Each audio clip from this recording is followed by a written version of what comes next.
Corona काल में कांवड़ यात्रा को लेकर किसने किया मंथन? थर्ड वेव से लड़ने के लिए दिल्ली में कैसा प्लान बनाया गया?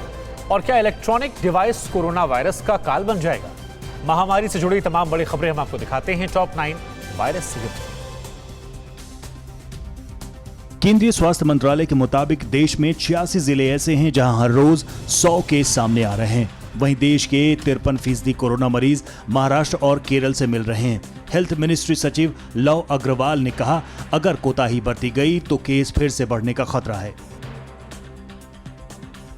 देश में कोरोना के नए मामलों में फिर से एक बार गिरावट दर्ज की गई है, लेकिन मौत का आंकड़ा कम होता नहीं दिख रहा है। स्वास्थ्य मंत्रालय के ताजा आंकड़ों के मुताबिक पिछले 24 घंटे में देश में कोरोना के 43,393 नए केस आए। इस दौरान 911 संक्रमितों की जान चली गई।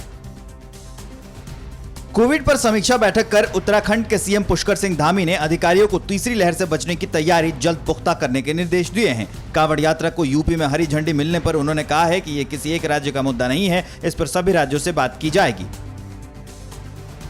दिल्ली में लॉकडाउन पर अब किसी तरह की संशय वाली स्थिति नहीं रहेगी। डीडीएमए बैठक के बाद सीएम केजरीवाल ने ट्वीट कर जानकारी दी कि बैठक में graded response action plan pass कर दिया गया है। डिजास्टर मैनेजमेंट की बैठक में कोरोना के डेल्टा प्लस वेरिएंट को लेकर भी बात हुई। CSIR की नेशनल एरोस्पेस लैब में इलेक्ट्रॉनिक डिवाइस बनाया गया। CSIR का दावा है कि आपके कमरे में कोरोना वायरस है या नहीं, इसका पता ये डिवाइस आसानी से लगा देगा। दरअसल ये डिवाइस कमरे की हवा को अपने अंदर खींच लेगा और फिर हवा की जांच के बाद नतीजा सामने आ जाएगा। मुंबई एक बार फिर वैक्सीन की कमी से जूझ रहा है। सरकार और बीएमसी की ओर से संचालित केंद्रों पर आज वैक्सीनेशन बंद रहा, जिससे लाभार्थियों को खासा दिक्कतों का सामना करना पड़ा। महाराष्ट्र में अब तक 3 करोड़ 55 लाख के करीब लोगों को टीके की डोज लग चुकी है। जयपुर में वैक्सीन की कमी के चलते 2-3 दिन से लोगों का टीकाकरण नहीं हो पा रहा है, जिसकी वजह से लोगों को सेंटर पर काफी इंतजार करना पड़ रहा है। वहीं डॉक्टर की माने तो उन्हें हाल ही में 25,000 डोज मिली थी, जो जल्द ही खत्म हो गई। वैक्सीन की अगली खेप का इंतजार है। देश पर कोरोना की संभावित तीसरी लहर का खतरा मंडरा रहा है, तो वहीं कई राज्यों में बदहाली का आलम है। मध्य प्रदेश के भोपाल की इन तस्वीरों को ही देख लीजिए। स्वास्थ्य केंद्र की बिल्डिंग की हालत जर्जर हो गई है। लोगों का कहना है कि कई सालों से यहाँ कोई डॉक्टर भी नहीं आया है।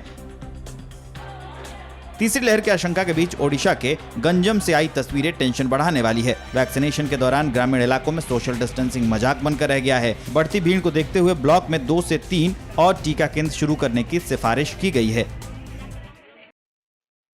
फिक्र आपकी, सोमवार से शुक्रवार रात 9 बजे सिर्फ TV9 भारतवर्ष पर।